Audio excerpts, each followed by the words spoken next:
শেষ পর্যন্ত প্রতিশোধটা নিয়েই নিল পাকিস্তান। জয়ের মধ্য দিয়েই যেন বাংলাদেশের উদ্দেশ্যে একটা শক্ত জবাব দিয়ে দিল তারা। বিশেষ করে মেহেদী হাসান মিরাজকে ঘিরে যে বিতর্কিত রান আউট নিয়ে এত আলোচনা, সেটা যেন আরও আগুনে ঘি ঢেলে দিল সালমান আলী আঘার ইনিংস। গ্যালারির এক ক্ষুদে সমর্থকও মনে করছিল বৃষ্টি হচ্ছিল, খেলা বন্ধ ছিল, সেটাই তো ভালো ছিল। এই হারের জবাবটা বাংলাদেশের জন্য হজম করাটা সত্যিই কঠিন। শুধু ম্যাচেই নয়, স্পোর্টসম্যানশিপ নিয়েও শুরু হয়েছে আলোচনা। অনেকেই বলছেন যদি সেই বিতর্কিত রান আউটটা না হতো তাহলে হয়তো এত আলোচনার মুখে পড়তে হতো না মেহেদী হাসান মিরাজকে। তবে এই কথাগুলো কিন্তু আমি বলছি না, পাকিস্তানের কিছু সাবেক ক্রিকেটারও এই বিষয়টি নিয়ে প্রশ্ন তুলেছে। প্রথমে ব্যাটিং করতে নেমে পুরো 50 ওভার খেলতেই পারেনি পাকিস্তান।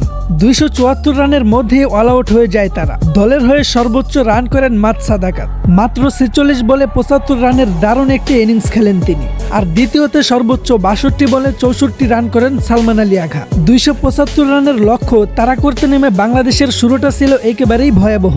পরপর 2 বলেই 2 ওপেনারকে হারায় টাইগাররা। ফিরে যান তানজিদ হাসান তামিম এবং সাইফ হাসান। এরপর খুব বেশি কিছু করতে পারেনি নাজমুল হোসেন শান্ত। ডাক মেরে ফিরে যান প্যাভিলিয়নে। মাত্র 15 বলেই 3 উইকেট হারিয়ে বসে বাংলাদেশ।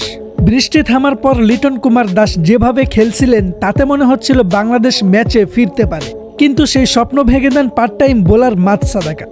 বল হাতে এসে পরপর 3 উইকেট তুলে নিয়ে বাংলাদেশের কোমরটাই যেন ভেঙে দেন তিনি। এরপর উইকেটে এসে হতাশ করেন আফিফ হোসেন, মেহেদী হাসান মিরাজ এবং বাকি ব্যাটসম্যানরা। ফলে শেষ পর্যন্ত লজ্জাজনকভাবে হারতে হয় বাংলাদেশকে। পাকিস্তানের বিপক্ষে দ্বিতীয় ওয়ানডেতে মাত্র 114 রান করেই অল আউট হয়ে যায় টাইগাররা।